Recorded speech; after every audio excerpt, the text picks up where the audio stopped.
UP में चुनावी माहौल शुरू हो चुका है और यूपी के मन की बात को जानने के लिए मैं गांव-गांव घूम रहा हूं, आपको लोगों की बात दिखा रहा हूं। तो आज मैं धौलाना विधानसभा के गांव गालंद से आपके सामने हाजिर हूं और गालंद की अगर मैं बात करूं तो यहाँ की विधानसभा ने हाजी असलम चौधरी को यहाँ से विधायक बनाया, जो कि हाथी से यहाँ पे आए थे, यानी बसपा से। और बसपा की सवारी छोड़ करके हाजी असलम इस समय साइकिल पर सवार हो गए हैं। उन्होंने लगभग 13,500 वोटों से रमेश चंद्र तोमर को हराया था।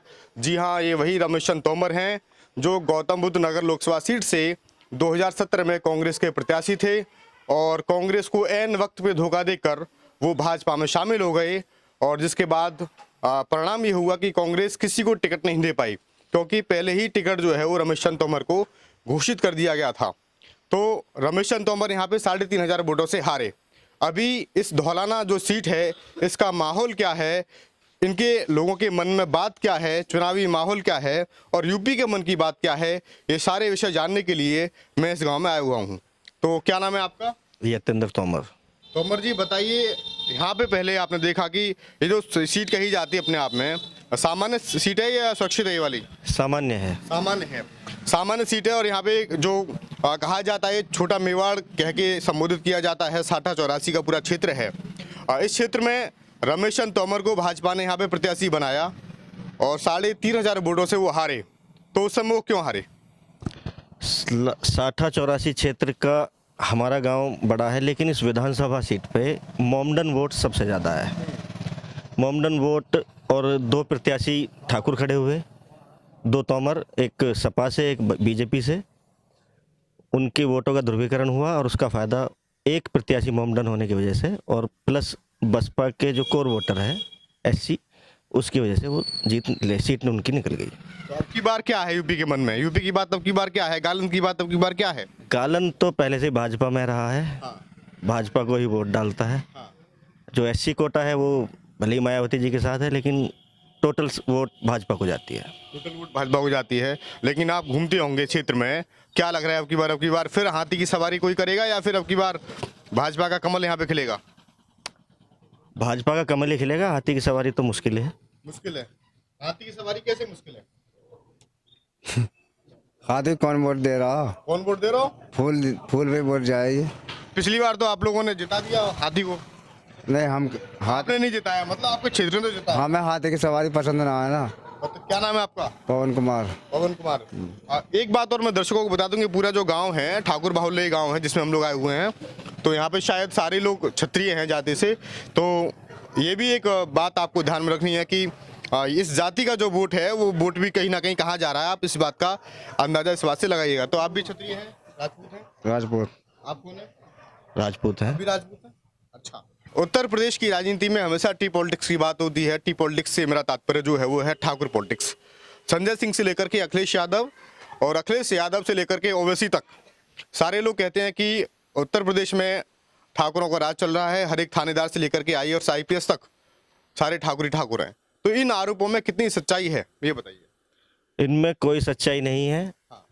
मुख्यमंत्री जी के खुद मुख्य सचिव क्या पूरी की पूरी लॉबी ब्राह्मण है, ब्राह्मणों की ज़्यादा बोलबाला है, ऐसा कुछ नहीं है ठाकुरवाद की। और जो अखिलेश जी कह रहे हैं उनके राज्य में यादव बोलबाला होता है, बसपा के टाइम में एससी और प्लस मोमडन बोलबाला है हमारे यहाँ।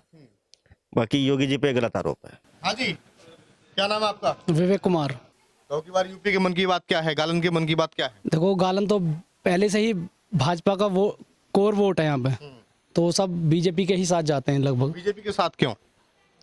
बस एक अपना मन होता है किसी का, पार्टियां बहुत सारी होती हैं, राजनीतिक पार्टियां बहुत सारी हैं, तो मन है किसी को अपनी तरफ जाने का। नहीं तो बीजेपी लेकिन सरकार में मन की वजह से आपको अच्छा लगा कुछ? एक ये पहले से है कि हिंदूवादी जो पार्टी है, ये तो कन्फर्म है कि हिंदूवादी पार्टी है ही है। इससे कोई इसमें दोहरा है ही नहीं, इसमें कोई दोहरा है। हिंदूवादी पार्टी तो है ही। और राजपूतों का झुकाव हमेशा उधर ही रहता है जिधर हिंदुओं का विकास होता है। हिंदुत्व की बात आती है तो हिंदुत्व को हम लोग लाइक करते हैं। अब एक बताइए सर, जितने भी मोमडन नेता हैं, लगभग 1-2 छोड़ दो, बाकी जितने भी मोमडन नेता हैं वो सब विपक्ष में क्यों जाते हैं हिंदुओं के? एक ही पार्टी के भी नहीं। कांग्रेस, सुनो, कांग्रेस का विरोध नहीं करते, समाजवादी का नहीं करते, बसपा का नहीं करते, बीजेपी का क्यों करते हैं वो लोग? ऐसी थोड़ी, ऐसी तो कोई भी ऐसा काम नहीं करा कि जो परेशानी हो। गढ़मुक्तेश्वर में एक गांव पड़ता है, वेठ नाम है, शायद मैं सही हूँ तो वेठ है। वेठ है। आज मैं वेठ से होके आया हूँ और उन लोगों का कहना है कि भाजपा ने हमें कभी गले लगाए नहीं, हम तो एक्सेप्ट करने को तैयार हैं। नहीं, क्या क्या गले लगाने के लिए क्या करना होगा? योजनाएं उनके लिए नहीं है क्या? पर उन नारों का आप समर्थन करते हैं कि मुल्ले काटे जाएंगे और जय श्री राम चिल्लाएंगे? अरे सर, ऐसे तो ये तो सब चीज जो देते हैं ना, जो करते हैं नहीं करते? जो ऐसे नारे दे रहे हैं ना, वो लोग हैं ही नहीं असल में आरएसएस से। वो जानते ही नहीं आरएसएस को या किसी भी चीज को। आरएसएस पे कहाँ पहुंच गया? नहीं, वो किसी चीज को, वो हिंदुत्व को जानते ही नहीं है। वो हिंदुत्व को जानते ही नहीं। अगर जो ऐसे नारे दे रहा है वो हिंदुत्व को नहीं जानता। नहीं, नारे आपने पहले नारे देखो। जो आज का यूथ है जिनमें कट्टरता आ चुकी है, कट्टरता किसी भी धर्म के लिए बहुत बुरी है, नहीं। लेकिन जब वो डीजे पर गाना बजता है देखो, मैं एक और बात जब बाइक पर नारे लगाते लोगों की ये वीडियो वायरल होती हैं, ये एक हमारे देश तो की विडंबना है। हाँ। हमारे देश की विडंबना है कि यहाँ से ना तो जातिवाद जाएगा ना ये धर्मवाद जाएगा, क्योंकि कोई छोड़ने को तैयार ही नहीं है ना। तो सबसे पहले मुझे नारे का विरोध करते हैं ना, ऐसा नारा नहीं होना चाहिए ना। तो वो तो सब तरफ से गलत आ रहा है ना।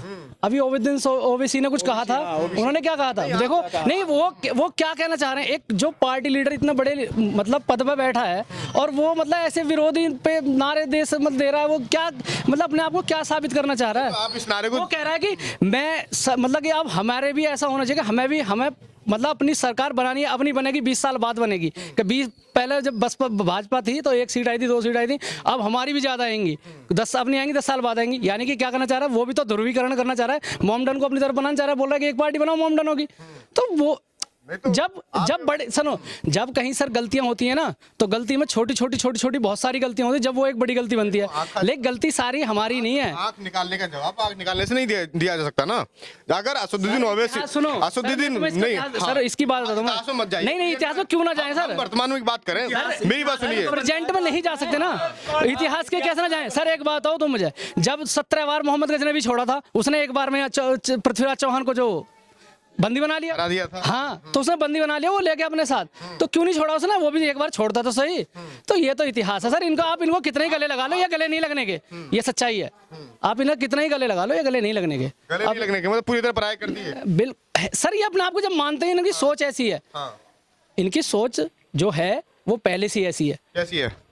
ऐसी है साथ में। भारतवासी नहीं है, भारतवासी नहीं है। अरे भारतवासी होना ना होने का मर्द कहाँ से यार? एक बात तो सुनो सर, मैं तुम्हें बता रहा हूँ, पाकिस्तान भी भारतवासी थे पहले, तो भारत पाकिस्तान में नहीं था। अभी टुकड़ा अब 70 साल हुए कुल। पिछले कितने साल योजना, कितने पृथ्वी को कितने दिन हो गए बने हुए? जब से दो देश बने हुए हैं, जब से भारत तो एक पूरा भारत था ना, अखंड भारत था ना, तो उससे पाकिस्तान क्यों बना? तो मेरा तो अरे सर, मेरा जो ऑब्जेक्शन है वो तो नारों पे ही है। मैं तो ये पूछना चाह रहा हूँ कि ये जो सभी देते हैं ना, तो गलत तो सभी है ना। सभी गलत है। हाँ, आप ये बताइए, तो विचारधारा सभी की गलत है। आप ये बताइए मुझे कि क्या ये नारा गलत है या नहीं है? बस इतना जानना चाहता हूँ। मैं कह रहा हूँ कि विचार और सनातन की ये परंपरा नहीं है, तो क्या ये नारा गलत है या नहीं है? कौन सा?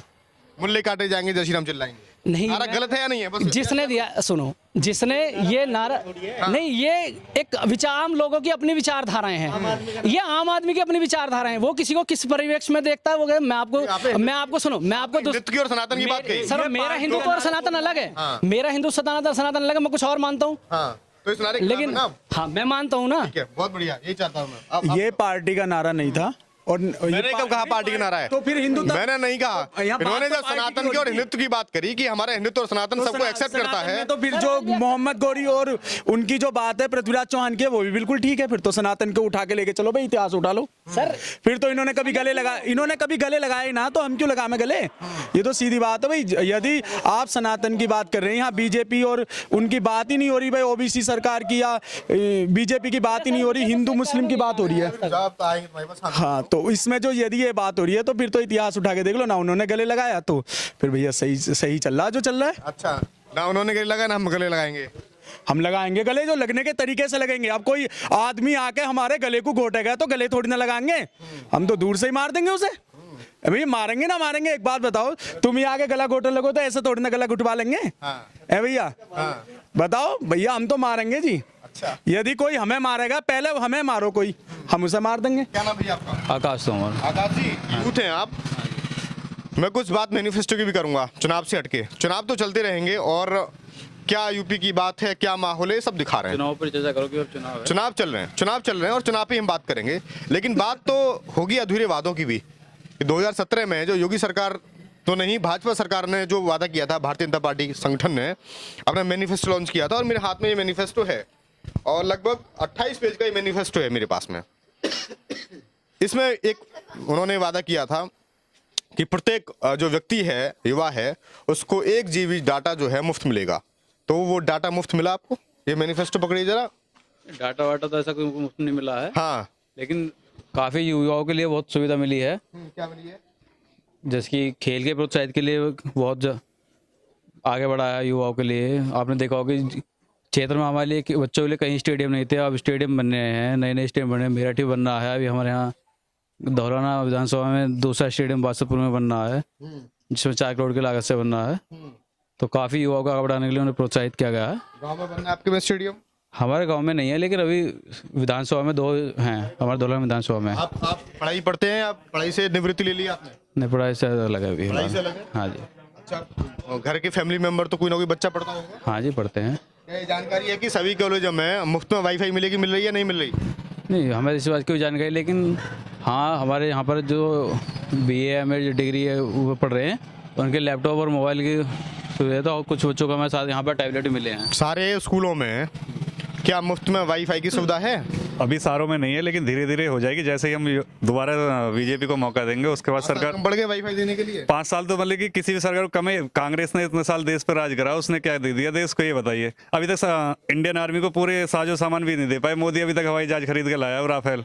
तो बताओ, तुम मुझे पहुंच जाते हो, बात जो की कर लो ना दोनों से ही करेंगे। जब दोनों जगह सरकार रहेगी डबल इंजन की तो बढ़िया चलेगी। जब केंद्र में मोदी रहेगा और राज्य में योगी रहेगा तो बढ़िया काम होएगा। अच्छा, बिल्कुल। मुफ्त वाईफाई से मतलब नहीं है।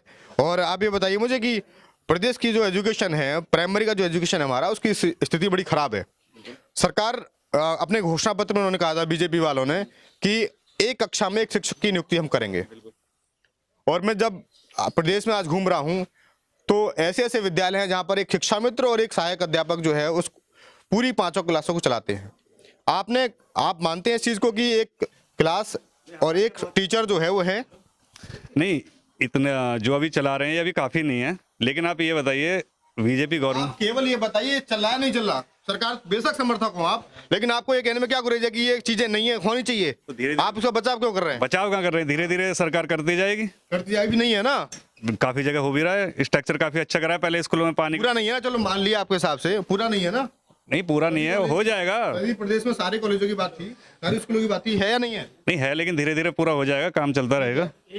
हाँ, आप ये बताओ। सरकार से इसलिए खुश हैं हम बीजेपी से हाँ, कि इसमें दंगा फसाद नहीं होते, ठीक है। दूसरा ईमानदारी चलती है, हम लोगों का प्रशासन सुनता है। इसीलिए इस पार्टी से खुश है। मैं बीजेपी की ना खाने को दे रही, ना कांग्रेस दे रही, ना सपा दे रही। इस पार्टी से इसलिए इसका प्रशासन टाइट रहता है। अच्छा, तो बीजेपी का जो मैनिफेस्टो है, जो घोषणा पत्र, से आपको कोई मतलब नहीं है? और हम कोई मतलब, हमें सिर्फ यही है कि जिन वादों को करके जनता का वोट लिया जाता है उससे कोई मतलब नहीं है? कोई मतलब, वो तो कोई मतलब नहीं है। वो तो हर पार्टी वो करती है, कोई पूरा नहीं करती। लेकिन इससे हम इसलिए खुश हैं पार्टी से कि हमारा प्रशासन टाइट रहता, आम जनता जो है वो सुखी रहती है, हिंदू है, एक मुसलमान है। यहाँ पे जो आपने देखा कि आदमी तो खैर ठीक थे, 15-20 लोग थे, लेकिन जो पूरे मंच को जो कैप्चर कर लिया वो 3-4 लोगों ने कर लिया। 3-4 लोगों की केवल बात हुई। यहाँ पे लोग बहुत कम मिले, डाइवर्सिटी बहुत कम मिली, लेकिन जो भी मिले वो बीजेपी के कट्टर समर्थक मिले। और उन्होंने कहा कि चाहे लाख कमियां हों, लेकिन वोट जो है वो भारतीय जनता पार्टी को ही जाएगा। तो फिर मैं किसी नए गांव से हाजिर होऊंगा आपके साथ, आपकी बात को लेकर के। तब तक के लिए नमस्कार, अपना रखिए बहुत ख्याल।